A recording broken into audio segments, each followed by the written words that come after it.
7 turn right, heading 185, reduce speed 180 knots. 185 on the heading, 180 on the speed Gulf Air 007.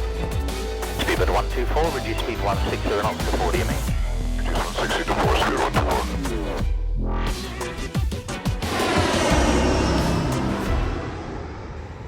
Hello there guys, hope you're all well. Matt here. I've not said that in literally 9 months. Actually, it's probably more than 9 months. I don't know when the last time I made a video was. It was definitely towards the tail end of 2017. But it's good to be back. It's good to finally be able to be in a position where I have a comfortable enough setup and feel mentally, I guess, good enough to be able to make a video. I was thinking about how I should do this and whether I should spend a lot of time making like a look at me, I've changed, this is what's going to happen in the future type video, or whether I should just do a video of flying. And I think it's going to be a bit of both. I don't want to spend an entire video talking about me and what's happened in my life. On the other hand, I feel that if I didn't at least acknowledge that I've not been here and things have changed, then I would probably be doing myself a little bit of disjustice, even if I can't speak. That would be really nice. So here we are in the middle, well actually the end of August, and the last time you saw me, as in physically saw me, I don't normally bother with webcams when I make videos, but that was just purely down to the fact that I wasn't comfortable in my own skin. And the last time you saw me in anything YouTube related, I weighed 550 pounds, which is rather large. And I was aware of the fact that I was overweight. I wasn't in denial or anything like that. I think I've been pretty open about my weight issues and going through it and everything else that goes with being that sort of size. In December of last year, I decided enough was enough, and I took the plunge and had weight loss surgery. I had something called a SADIS, or a SADIS procedure, which if you're a medical person or you're just interested, you are more than welcome to Google it. It's SADI-S. And it's basically, it's one of many options you have in the weight loss world, or in the weight loss surgery world. And it was the one that I decided was right for me.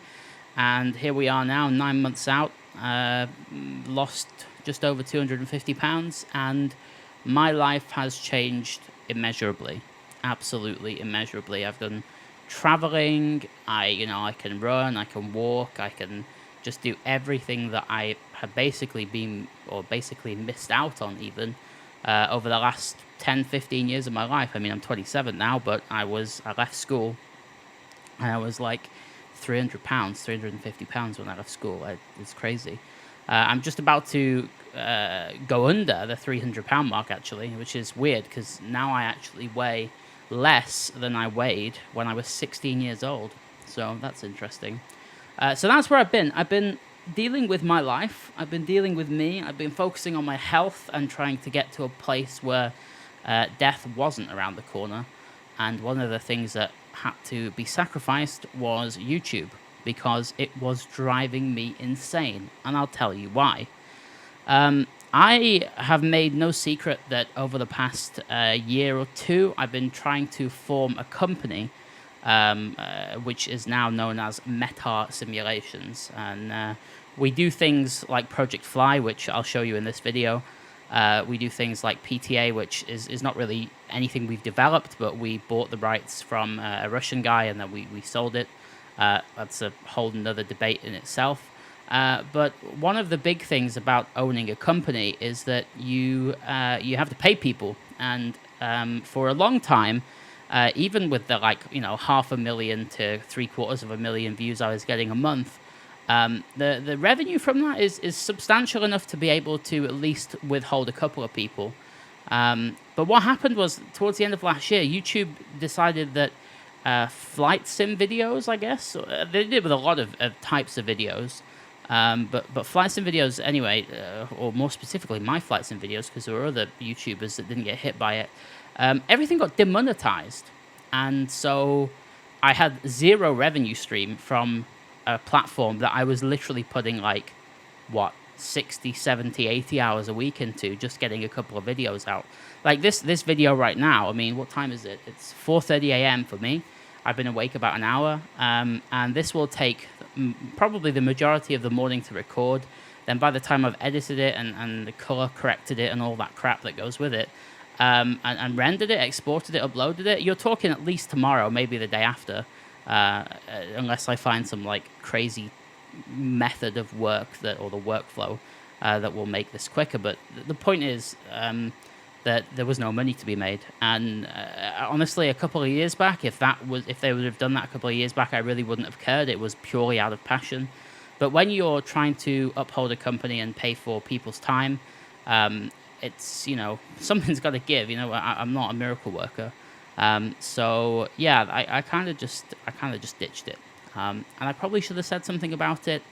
But to be fair, I mean, I carried on streaming on Twitch because Twitch is like, it's never been hit by anything. You know, I have subscribers, like people that pay various amounts of money a month to support me, to support what I do. And that plus, like, you know, random donations and AdSense and stuff like that. That had to stay. That was a good revenue source. But YouTube, you know, it just died a painful death. But I digress. What I was saying is, I felt like I'd let everybody know because I was talking about it openly on YouTube, but on Twitch. But actually, I'd never really said anything on YouTube. So there are people that solely are just YouTube fanatics that do not watch Twitch, that can't stand Twitch, and don't use social media, so they would have absolutely zero idea what was going on. So, yeah, now you know. So I have done a little bit of research as to why things got demonetized, and essentially what I have to do now is I have to make the video, and then when I upload it, it instantly gets demonetized, and I have to request a manual review, and should they deem it necessary, or not necessary, but should they deem it suitable for ads to be played on the video, then they will do so, and I will get paid. I have no idea if this is, you know, too late for me. Maybe I should, you know, maybe 9 months away from something like this has basically just killed the channel. You know, there's still just almost 90,000 of you subscribed.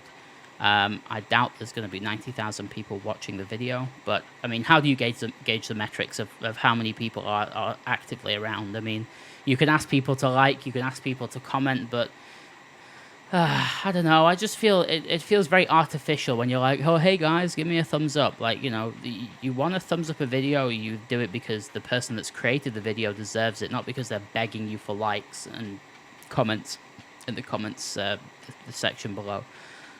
So I'll just watch the analytics very carefully over the next sort of week or so, and if this is something that gets a lot of traction and people start to watch, and it's something that ultimately I can utilize as a platform to instill my passion into everybody else, and also to make a little bit of money on the side to be able to fund the other things that I've got going on, then sure, why not? We'll let it go.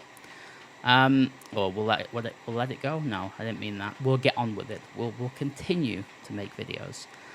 So anyway, I digress. We are here at Liverpool Airport in the FSLabs A319. I feel like the last time we made any sort of video in Prepared, which is a platform we're in right now, things have changed substantially.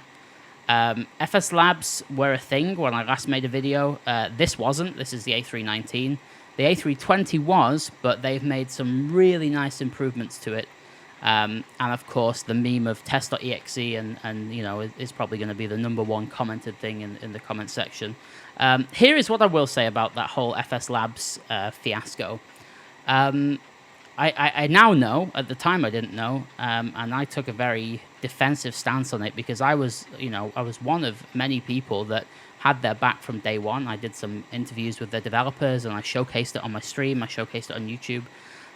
But when this whole malware thing, and if you don't know what I'm talking about here, you either live under a rock or you live under a rock. Go Google it. Just search literally FSLabs malware. It went viral all over the internet. There was so much talk about it. You really can't miss it, basically.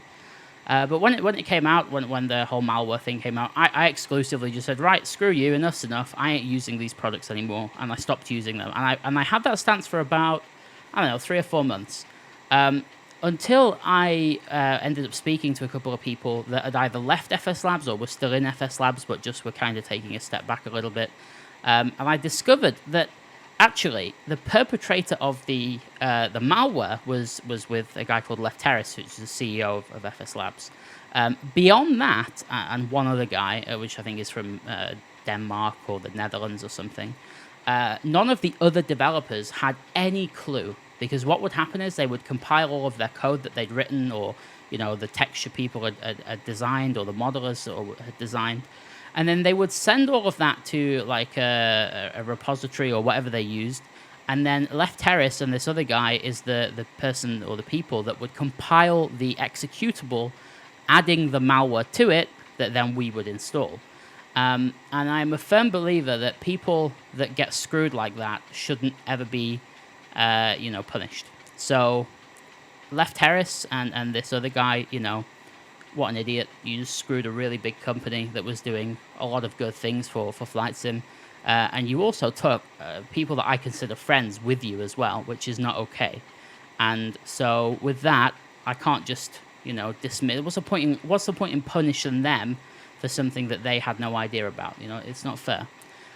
So the malware's been, taken out. They've rescinded everything, and everything is back to normal. They're never going to be 100% in everybody's good books. There are going to be people that absolutely hate them and will never use their products, and that's fine. I'm not going to tell you what you should or shouldn't do, but I happen to enjoy the Airbus. It's my favorite aircraft. We are developing one, be it the A380, and the technology behind any of the Airbus series is just phenomenal. So that's my little rant about FSLabs out the way, and here we are in a very, I guess, neutral weathered Liverpool. We're on stand. I don't actually know what stand we're on. Let me have a look. I think we're on 53 or 54.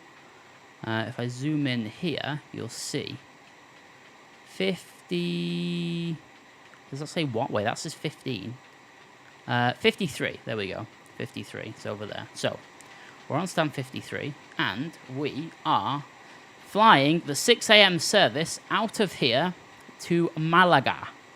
UK 2000 Liverpool is what is powering the airport scenery, and then I have just got Orbex FTX Global and nothing else.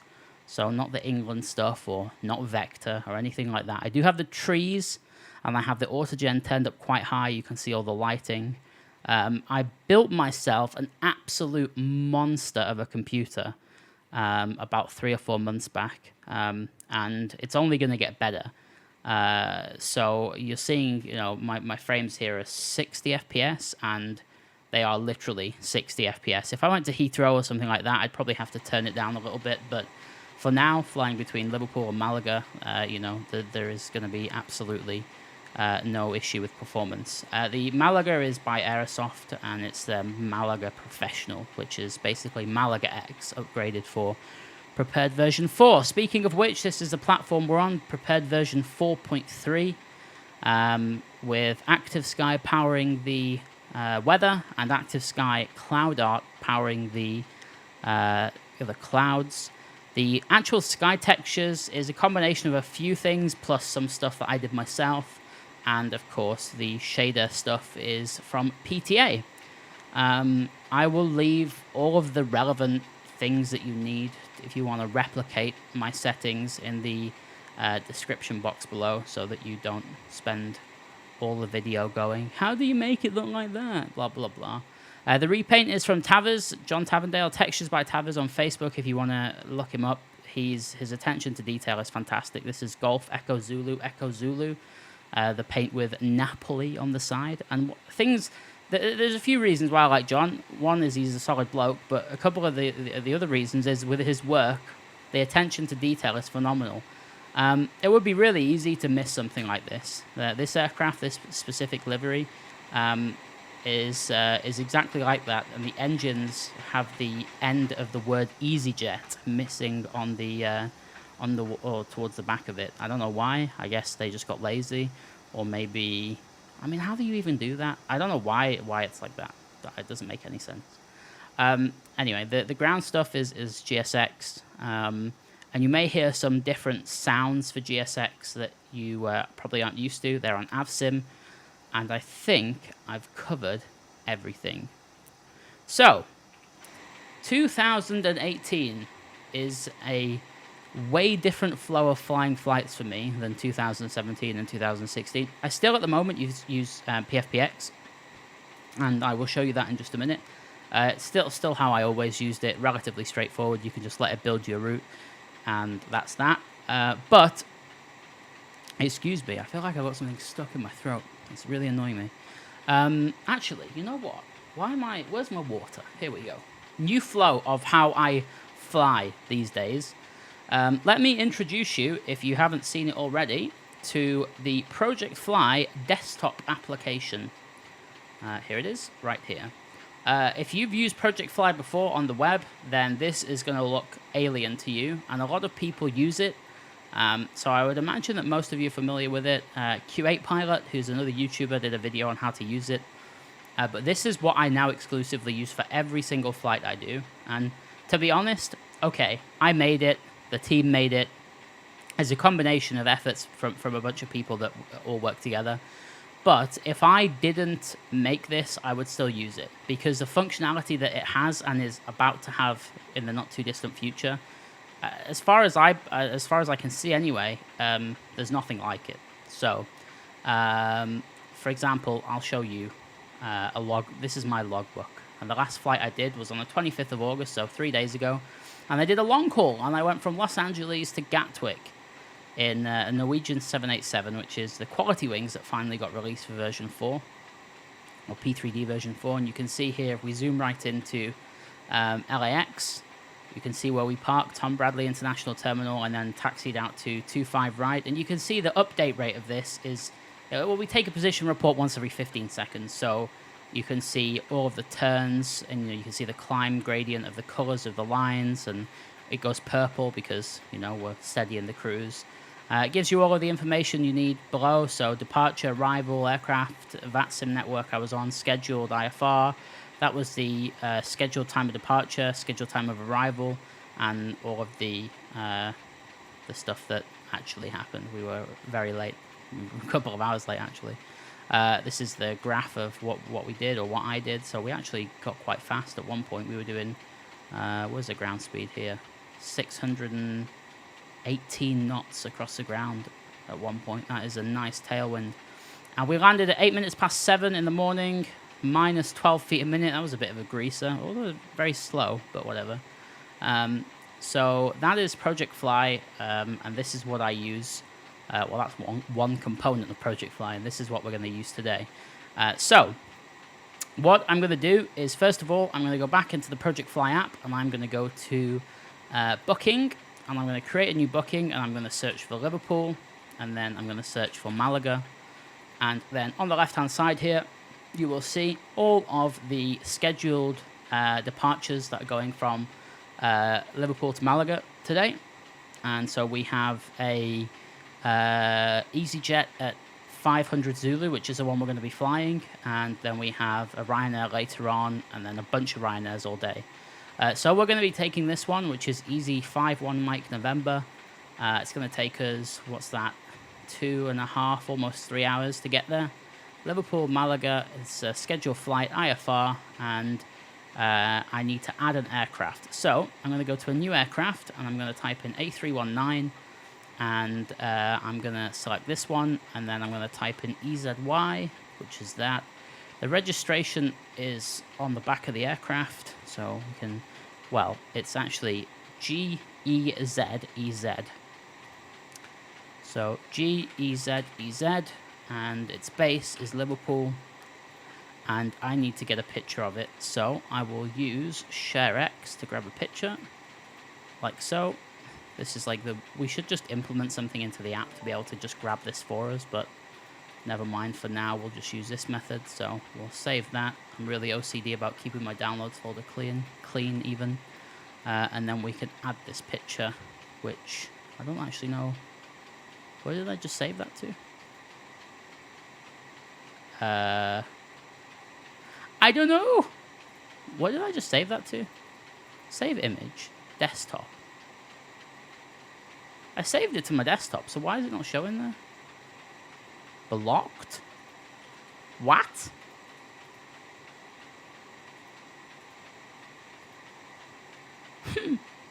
Why is it blocking my photo? That doesn't make any sense. How do you block a photo? Let me try and save it somewhere else. Let's do documents. Failed blocked. That's so weird. Right, I'll tell you what. I don't know why it's doing that, so I'm going to go to my other computer. And I'm going to see if I can save it on this one. Yeah, it let me do it on that one. That's so weird. That is so weird. There it is. Okay, add aircraft. Easy. So we click on book and dispatch. And, sorry, I forgot to actually select the aircraft. Book and dispatch. And then there are multiple ways of dispatching the aircraft. So let me bring you across to PFPX, and PFPX is what we're going to use for flight planning. I'm going to go to flight, and I am going to put U2, which is easyJet, and then the flight number, which is 7179, and the call sign is 51 Mike November, and that's Liverpool to Malaga, and the registration's already in there because I added it before. Random payload, and then find destination alternates, which it's going to do now. So you've got, I don't know what airport this is, but sometimes if you hover over it, it actually shows you. Never mind, Gibraltar's one of them, though. Oh, you hover over that. So you've got Federico Garcia, whatever. Anyway, find route. So this is Wallasey to Victor departure, then Wallasey, and you can actually see if we drag this map over. That we are routing Honolulu. Yeah. This is the problem with PFPX. Like, that is, by all intents and purposes, wrong. That is not a valid route. I could go, and I could... We're currently making a dispatcher for Project Fly, which is using real-time data from a company called Aviation Cloud. It's not quite ready yet, but when that is ready to release, all of these problems will go away. But right now, that is what we are left with. So what I'm going to do is I'm going to come back over to the other PC, and I'm going to build a route with SimBrief. Now, if this works... Yeah, here we go. So I can build it with SimBrief, and then I can grab the OFP, or the ATC flight plan, which is here. So this is more like it. And then I can take this, so I can take all of that, and then I can go back across the PFPX, and I can paste that route in, and then I can build the route. There you go. So SimBrief, as far as route generation right now, is probably better. But it's not the point. You know, this software is expensive, and it doesn't seem to work very well. So, compute flight, release flight, print flight plan. We will do that. So I have a PDF copy of it, and then I could also export it. So then I can load it into ActiveSky, and I can also send it to VATSIM as well, which is what it's done. And then I press fly now, and that's connected to the sim, and we are now tracking the flight. If I go back in here and click on radar, and then I zoom into Liverpool, if we just give it a second, it will appear on the radar. There it is, and this is me. So Liverpool, Malaga, pre-flight, Matt Davis, and you can see that there's actually a Thompson or a TUI, whatever it is, TUI jet, just landing into Manchester from Paphos in his 737. But we could toggle that sim on, and we can see that there isn't very many people in the UK. and there isn't any ATC on either at the moment, so we're not going to have to worry about anything like that. All right, back to the flight and back into the cockpit. So let me turn the volume up a little bit. Perfect. Not many people, I think, have seen the A319 on YouTube, because I had a look around and I certainly couldn't see anyone making videos of it. But there are subtle differences between the A319 and the A320. Not enough to make it unflyable. So if you're familiar with the A320, then you'll be familiar with the A319. So first things first, FMGC, we are going to go to the init page, and then init B, which is here. And the first thing I'm going to do is take the zero fuel weight from PFPX and also the fuel that we need. So the zero fuel weight for this flight is 54.7, and I'm just going to take like 25 CG. And then we are also going to take 9 tons of fuel. So now that's done, if you see at the moment, we have GSX is doing some stuff. But if I open the GSX window, all I've done is deboarded from when the plane was here last night. I'm going to request refueling, and I'm also going to request boarding at the same time.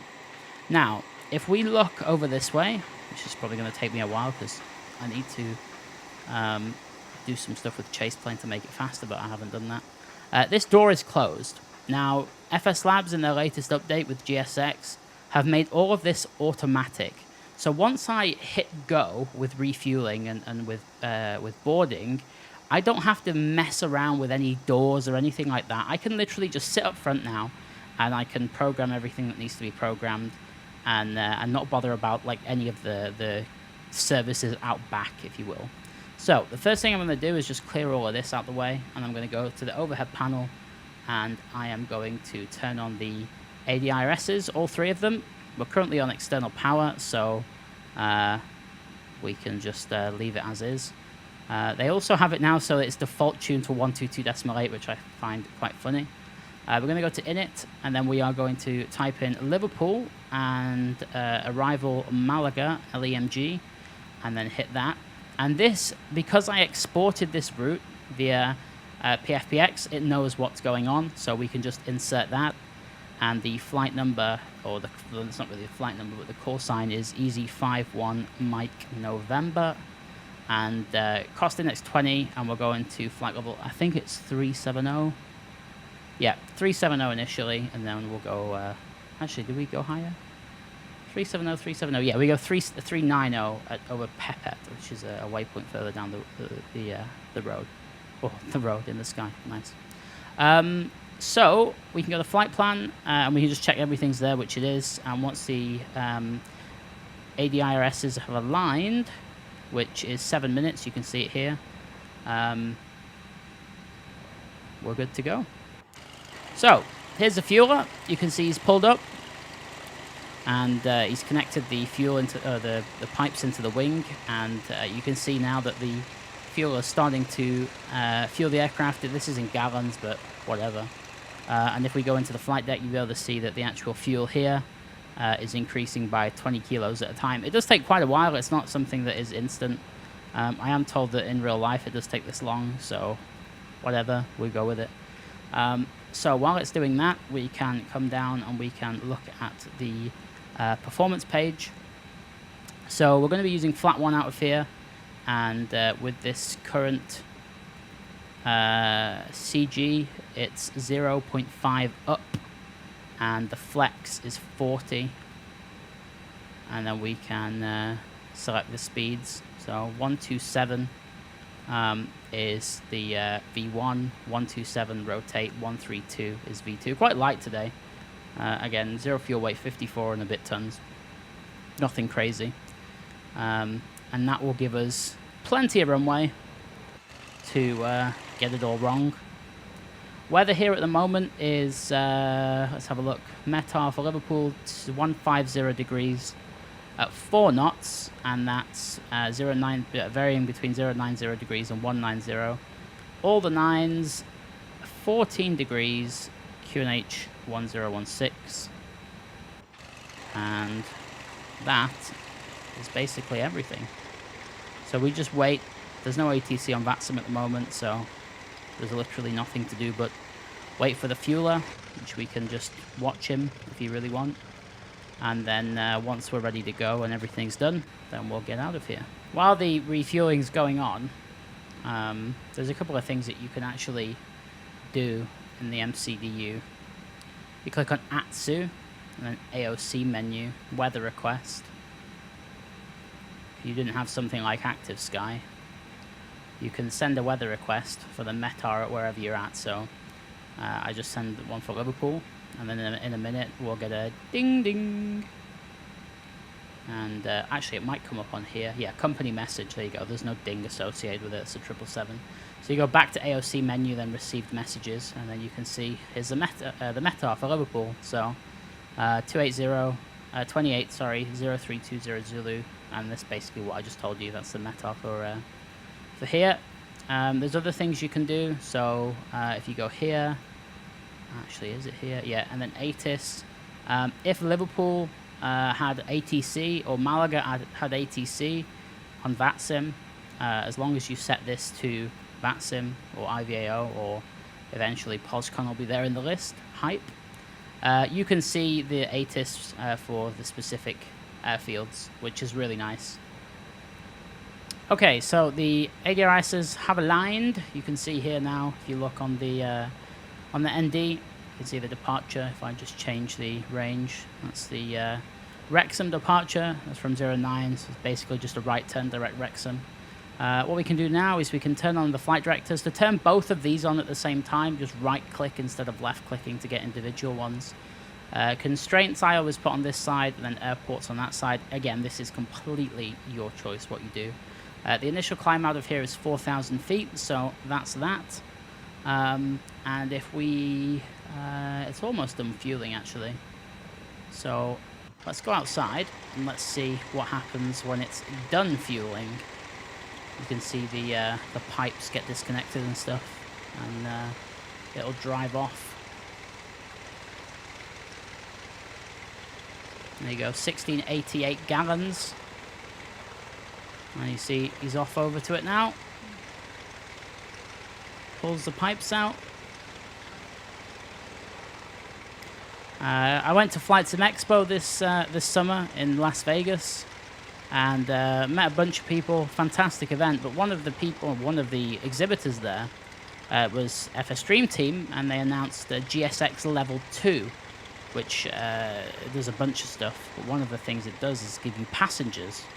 So for this next segment now, where the aircraft is being boarded, and you'll see what I mean about the doors doing things by themselves, in level 2, you'll get people walking up the stairs or walking down the jetway or the jet bridge, and they're doing quite a lot more with it, actually. I'm just trying to wait for it to open the door. Here you go, see it says boarding passengers now. There you go, front door's just opened. You can hear the actual audio from I don't even know what these doors are called, the cargo doors. They're opening and everything is being loaded on, which is perfect. Okay, so while that's happening, we can request pushback, and it will come up with the screen to select the direction once they're done with that. So the fueling's done. We can turn the seatbelt signs on, and we can also turn the no smoking signs on. We can turn the fuel pumps on now because we're done with the fueling. And what we'll do is we'll come down here and we will turn on the PA. So if they make an announcement, I can hear it. You can actually make your own PA with the FSLabs. I don't know if I've showed you that before, but maybe I will. I don't really like making PAs, but sometimes on stream I'll do it, and it's pretty fun. Alright, so GSX is asking me to do a bunch of stuff, but you'll see that because they've integrated it, it will do it itself. So they're boarding everything now, and when they're done, you'll see that this door will close, and away we will go. At least I hope that's what happens. Sometimes it can bug out, but by majority it's okay. So what I'll do now is I will turn on the APU master switch, and then the lower E cam will show APU page, and once it says flap open, we can turn on the starter. There you go, flap open, so there's the starter, and that'll take a couple of minutes to spool up. Alright, so that leaves us to look at the charts, Navigraph charts at the moment. We will type in Liverpool. First of all, we'll look at the aerodrome. So we're parked on Tango 53, which is this one right here. So we're going to go to runway 09. So to get there, we're going to go via Tango, right on Alpha, and then I guess Charlie, just to be on the safe side. The departure is the Wrexham departure, which is here. So straight ahead, 1 DME from the ILS, or 590 feet if earlier, depends on how fast we climb. A right turn, direct Wrexham. Initial climb is 4,000 feet. Transition altitude is 5,000 feet. You can see this at the top there. We don't have any ATC, so I would imagine we are going to just blast through that and keep on climbing. Let's see what's going on outside. I don't know what's going on here. It should be... Whoa. It should be... waiting for your action. Close left forward door. Right, let's see. Fuel truck, waiting for your action. Close forward... Oh, wait, hang on. Maybe I have to do that. Maybe I have to do that because I think, actually, if I remember rightly, there is an option in the... is it AMI? No, it's not AMI. I don't know if I wonder if EasyJet used S4, S7. I think they used S7, you know. Is it EFC? No, it's not. Is it CID? Oh yeah, here we go. Door 1 left auto logic. Should be auto. So the fact it's not closing, that kind of spooks me. What are we doing for payload? Zero fuel weight is still 40. I have a feeling this has just killed itself. Sometimes this happens where it just freezes and doesn't do anything else. So, to make sure that we're not here for the rest of the night, I'm going to set this manually. So, our zero fuel weight was 54.7. The fuel is spot on. Welcome on board our easyJet service. There's Please the place your large bags into the overhead locker, wheels first, and keep your small there's the items cabin under announcements. the seat in front of you. These include laptops, handbags, duty-free, and loose items of clothing. Once you have safely stowed your cabin bag, please take your seat. Turn on the APU bleed. To help us ensure Get rid of the prompt external power departure, now. We don't need it. kindly ask that you keep the aisle clear, GPU disconnected. enabling all remaining Ground passengers chocks to board. disconnected as well. Your seatbelt can now be fastened ready for departure. This Right. Ah, okay. Parking brake needs to be set. Which it is now. I don't know why it's doing this. It's actually really bugging me. I'm just going to reset because something is not right here. Push back. Nose left. No. Okay, there we go. Now it will push us back. We got the fuel, we got the payload. This is a problem with when two add-ons try and interact with each other. Sometimes they just get it a little bit wrong, and they did in this case. Alright, so we are TARA is not on, which is good. So standby transponder. The transponder auto is fine, and that's the first side, and the ALT-RPTG, which I have no idea what that is on. So now they're locking gear, and we can turn on the beacon light. Tank is in position, bypass pin is inserted. Is now clear, ready to push. And we can Release parking brakes. release the parking brakes. And we will start the clock. Start at your discretion. So, we're good to start. You see the engine just windmilling. They're arming slides. Alright, So we can start engine 2. So starter to start. Wait for the PSI to get above 30. Captain crew, please arm your doors for departure. And then we can put the fuel in.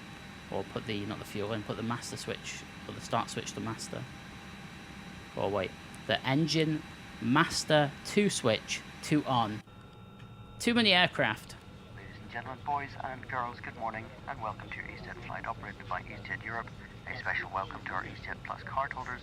If you'd like to know EasyJet more Plus. about this, please don't hesitate to ask one of your crew. My name is Norman. It's my pleasure to introduce the rest of the crew today. Working at the front we have Philip, shortly in the middle is Marcus, and at the back of the cabin is Joe. We're here for your comfort, but primarily your safety. With that in mind, we'd like to take you through the safety procedures of this aircraft, an Airbus A319. It takes just 2 minutes of your time, but most importantly your attention. Thank you.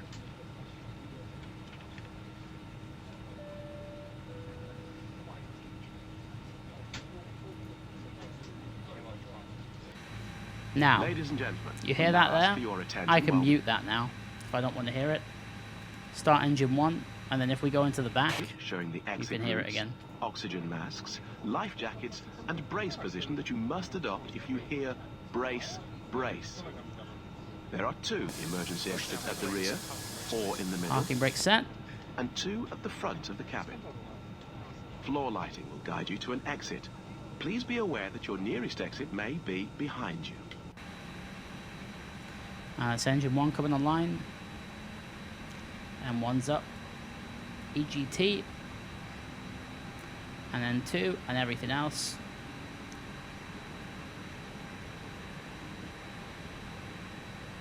And that's engine 1 available. Which means that we can turn the ignition back to normal. Disconnected and cleared. Bypass pin is And so with that, we will select flap 1. If we land on water, take the life jacket from under your seat. Put it over your head. And a flight control Pass the check. tapes around your Full waist. left. Click The together. modelling inside that wing is And pull the fantastic. strap to Full adjust. right. And you'll see if we look down here, all the way back, all the way forwards, and the rudder, of course, all the way left, left is and clear. all the way right. And we've got an up trim of 0.5, so we'll just flick that to 0.5. There we go, perfect. That's a flight control check done. We'll arm the speed brake. We will turn on the weather radar. Predicted wind shears on auto. Everything else is fine. We'll put the W, X, and T. Auto brake max. And there's probably a flow that they do that was whatever, as long as it works for you. And we will then turn off the APU bleed and the APU itself. Taxi light on. Turn off light on if you want to use it. And they are still, actually they're done with the safety demo, so we can release the parking brake. I just need to make sure that the tiller is active, which it is. Pedal disconnect is down, which means that when I use my rudder pedals, it uses a tiller, and a bit of power goes a long way.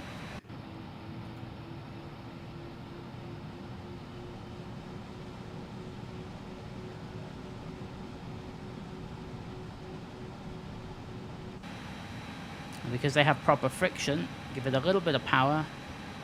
And for those of you, some of you are probably going to point this out. See this line here? This really quite obnoxious line? There is a fix for this, and I haven't applied it. If you have the same problem and you want to know the fix, check the description in the video, and I'll show you how to do it. You have to edit the camera file. That's a problem with the latest version of P3D. Right, so we're off to the right here.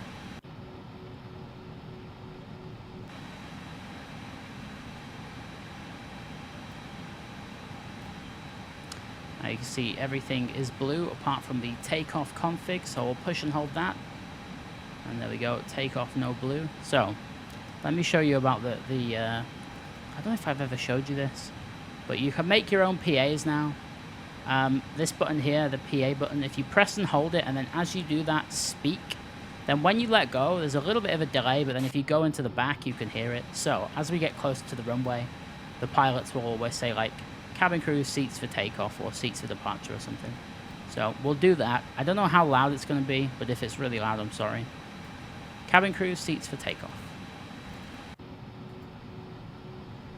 Cabin crew, seats for takeoff. Now, if it sounded that bad in real life, I would be quite scared, but you get the point. If I had a decent microphone plugged into my main PC, it wouldn't sound as bad. But I think the distortion could have a little bit of tinkering, because it's really not that good. But still, the logic is nice and the concept is nice. Alright, so we are passing Alpha 7 and we're going to go all the way to the end. I have no idea if EasyJet used packs on for takeoff, packs off, packs 1 off, packs 2 off. Like, there's so many different combinations that different airlines seem to use. And I can't be bothered to go and find the SOP for or the standard operating procedure for every single aircraft or airline. So we just go with what you know. As long as you get it from A to B, who cares? Alright, so this is the turn now onto Charlie, which is where we'll be going from. So I would say that we are good to go, to be honest. So the strobe lights can go to on, and that'll give us some strobes. You see it flashing off the ground. What's the time now? Let's see. We're 20 minutes late. It's because I spent all that time rattling on about my life. Alright. Lights on. We'll start the clock. And push a bit down on the nose. Once we're lined up in the middle of the runway, like so, I will disconnect the tiller. Make sure TARA is on, which now it is. Disconnect the tiller. Alright, let's go. 50% coming in.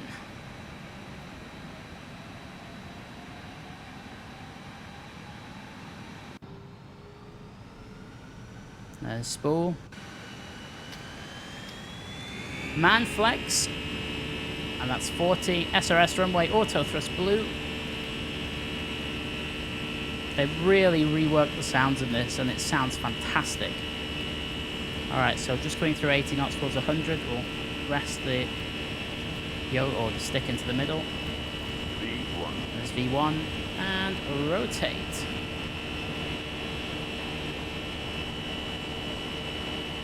Positive rate, tap the brakes, gear up. There's nav.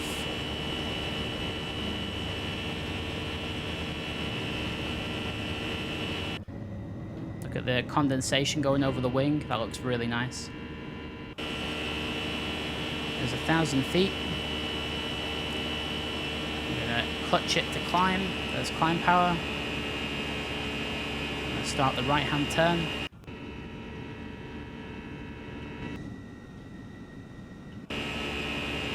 And what I can do now is I'll switch the autopilot on. It'll follow the right turn very soon. And we'll start to tidy up, so spoilers, runway turn off, nose light off, keep the landing lights on for now. Because there's no ATC, we're going all the way up to flight level 370. We can do open climb to 370. Today. Full details can be found in your in-flight. There's Liverpool. You can also purchase a selection. Okay, flaps drinks up. and snacks from the bar. We accept payment in pounds, euros, most major currencies, and debit or credit cards. The correct change would be greatly appreciated. And if we could be of any further assistance, There just goes the ask us. flaps. We join you in the cabin shortly.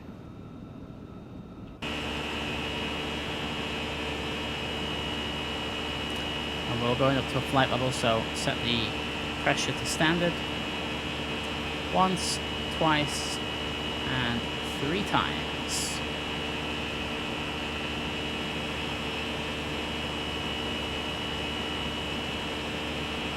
Down towards Chester.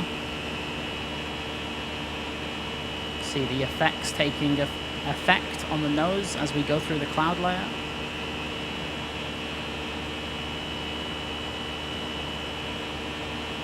It's very. They've done a lot with the effects, and it's very, very immersive now. I'm very impressed.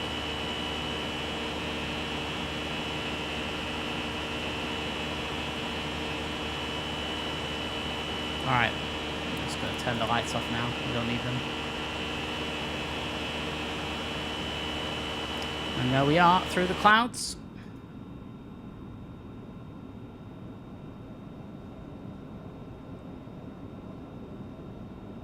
Beautiful. And you'll notice as you get higher, the way that the engine audio gets quieter, so they're not always roaring in your ears. Because if you notice when you go on a plane, like when you take off, it's quite loud, but the higher you get, it seems to just quieten down. And I don't know if it's because necessarily of the altitude. I think it's just you get used to it.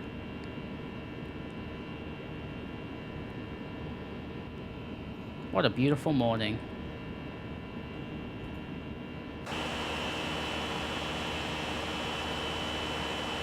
So, that's the departure.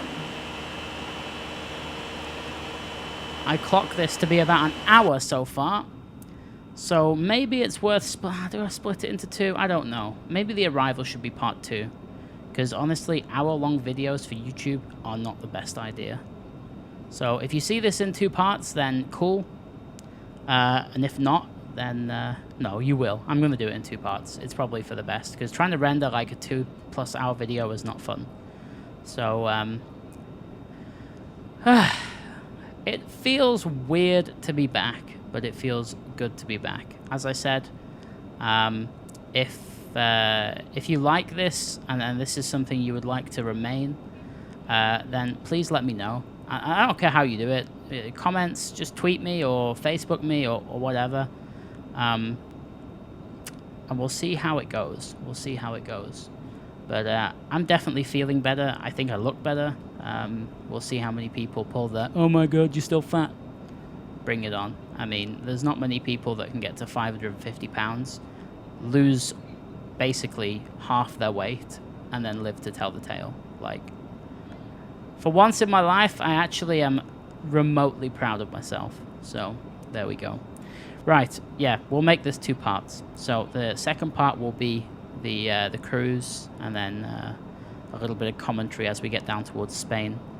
And then, of course, the arrival into Malaga, which will be in about 2.5 hours from now for me, and, well, whenever you click the next video for you.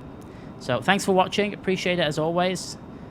It's going to be funny if there's just me and nobody else watches this, and it's just like a dead video, but we'll see what happens. But until part 2, thanks for your patience. It's been a long 9 months. We could have had a baby. I've lost about 300 babies worth of weight, so there we go. I'll speak to you then. Ta-ra for now.